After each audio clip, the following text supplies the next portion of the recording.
Dan, welcome back. We've got another edition of our Lockshield Partners podcast today. And today we're going to talk about savings rate. Love it. We've all heard this term before.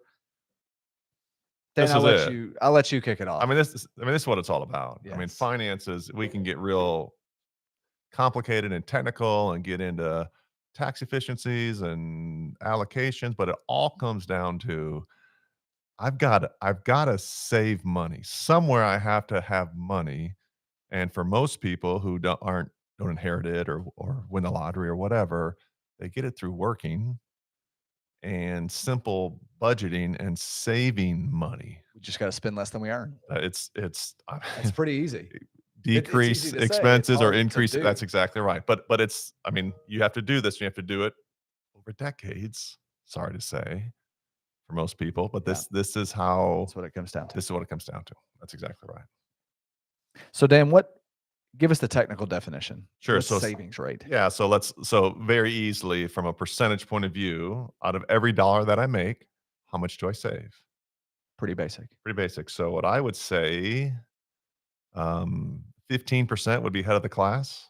10% is a really, I would hesitate to say minimum, but for people who are serious about their finances and building assets, 10% is a good number to shoot for. 10% is an important number to get to or to start with. Most people, when they start making money, whether they're 16, 18, or 22 or whatever, they've not burdened themselves with all of the financial obligations, car payments, house payments, you name it. So if my first job, and one of my favorite financial sayings is, start saving for retirement with your very first paycheck.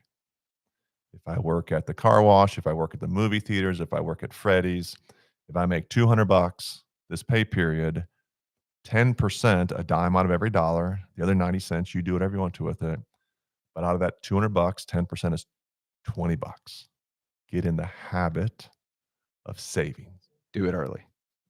And often. Early and often. So, Dan, let me ask you this, maybe more of a philosophical question. So if 10% is an important number to get to, does that apply just to long-term savings? Is that savings in general? Sure. Great question. And financial planning, I always think of it as you're laying a foundation or you're going up a stairway. And the last thing we want to do is have to move back down. So I want to lay the base, lay the foundation, have my savings. Build our house on rock. Build our house on rock versus sand. So what I'm talking about when I think of savings 10%, I'm thinking long-term retirement savings. And I think a textbook would agree. When we think of a long-term savings rate, what we're really shooting for, 10%, good, 15%, great. Yes. And it's not that complicated. Yeah. So Dan, let's start with folks maybe who are participants in a 401k or a simple IRA or whatever. Yep. Most of those are going to receive some type of employer contribution, whether it's a match or a profit sharing or whatever. So for those folks, we're talking about this, let's just stick with 10%. Does that 10% refer to their own income? Can you count the employer contribution in that? Where does that all come into play? So my response to that is we should be able to save a dime out of every dollar that we make. That we should be able to do that. So if my employer matches 4 or 5%, great, but I should be able to save 10%. We should still shoot for 10. We should still shoot for 10 as an initial target. And maybe back to your initial comment, Dan, on the house on rock. We're talking about that foundation. For somebody who's just starting out, they've got some student loans, maybe they have some high interest debt, maybe their emergency fund isn't fully established yet. Yep. They're trying to figure out, I've got a limited amount of resources. Yep. I've got unlimited options, whether it's financial planning goals or things I want or things I need or what have you.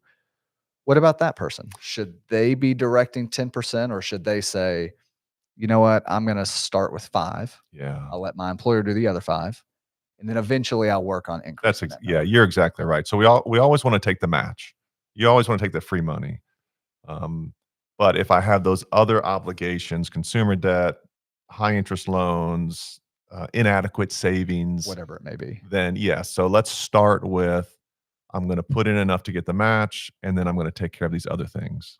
When I get those other things taken care of, and part of I think the power of understanding this early on is you're really aware and reluctant to take on debt.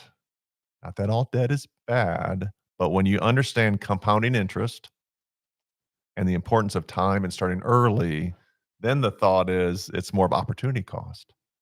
Well, do I want a $200 a month higher car payment, or do I want to put $200 more in my Roth IRA or my 401k? Makes a big difference over time. Huge difference. So let's put some numbers to it, Dan. Let's do it. So Let's do it. let's start with something basic. Let's do maybe an entry level job, Okay. $30,000 a year. Which is $15 an hour, which You you and I could walk out that door, We could probably find a host of places that would hire us. At hire $15 us. an If hour. we can show up and pass the drug test, they're going to pay us $15 an Probably so. hour. Yep.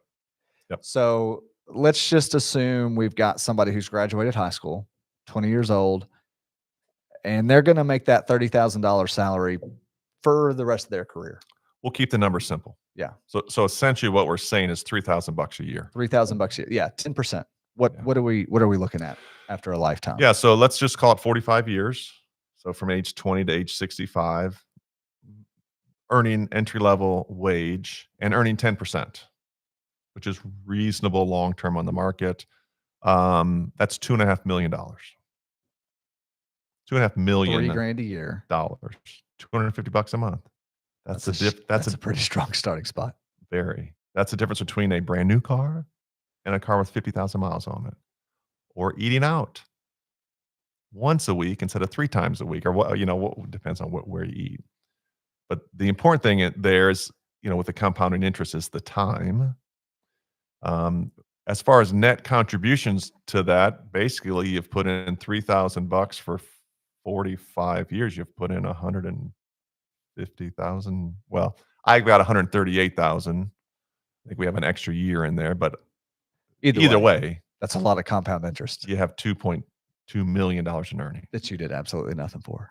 Yeah, so that's a 10% rate. So let's just say if you said, well, I'll save 7%. Yeah, with that extra $50, $60 a month, I'm going to do something else with it. Yeah, I've got, I want to spend money. Whatever it might be.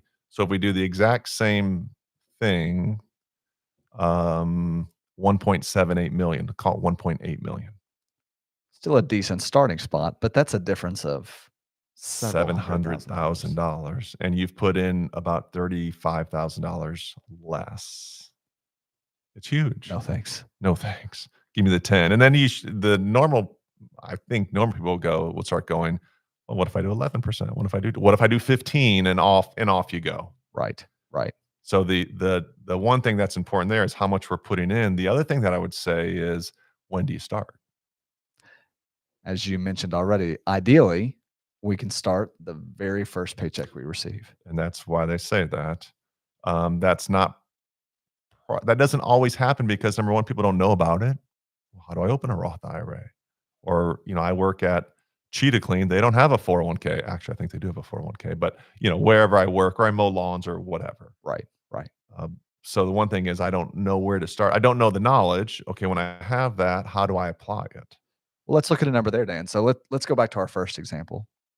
$30,000 saving 10%, so $3,000 a year. What if that person started at age 30? Sure. Let's wait 10 years, which is still fairly early. Still fairly early. Still time on your side, but in your 20s, you do what you do when you're in your 20s. Right. Hopefully you haven't completely screwed up your finances. Right. So if we do the exact same thing, but basically we're cutting off 10 years. So for our listeners, that would be $30,000 less saved. Correct. So in the grand scheme of things, not a crazy amount of money. No, it's just 10 years. So instead of starting at 20, you start at 30, and instead of having 2.5 million, you have 934,000. $1.6 million. Those 10 years, that's the power of time and savings. Now, if we go a step further, let's just say, well, what if I waited another 5 years? 35. Which at 35, okay, now I've realized it. I've got I've got a small family or a young family. I've got some cars. Oh my gosh, my parents are retiring and they're talking to me about it. So I got to start somewhere. So if I start doing $3,000 a year, $500,000. So 15 years, That's a $2 million $2 difference. million difference. And It's we've talked huge. in previous episodes, we've talked about distribution rate. Yes. That's a difference of $80,000 a year in retirement income. Yes. Huge. That's a big difference. Yeah. And that's just assuming $250 a month. Right. That's a difference in a really nice car. And look, when you have $2.5 million, you buy whatever car you want. That's right. At that point, it doesn't matter anymore. And most people who have that money don't really care what kind of car they have. Right. And they certainly don't care what people think about the cars that they have. So, Dan, as we put a bow on this, Yeah. we know, practically speaking, not everybody may be able to immediately start at 10%. And that's okay. Yeah. What do we do in that situation? Yeah. You start somewhere. So we've talked about, the Iron Man motto, which is start where you are, do what you can with what you got.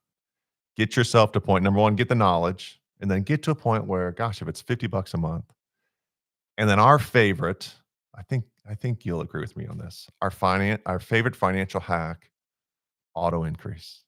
1% a year. 1% a year. You'll never miss on your 401k or on your monthly Roth contribution of $200 or $500 or whatever it is.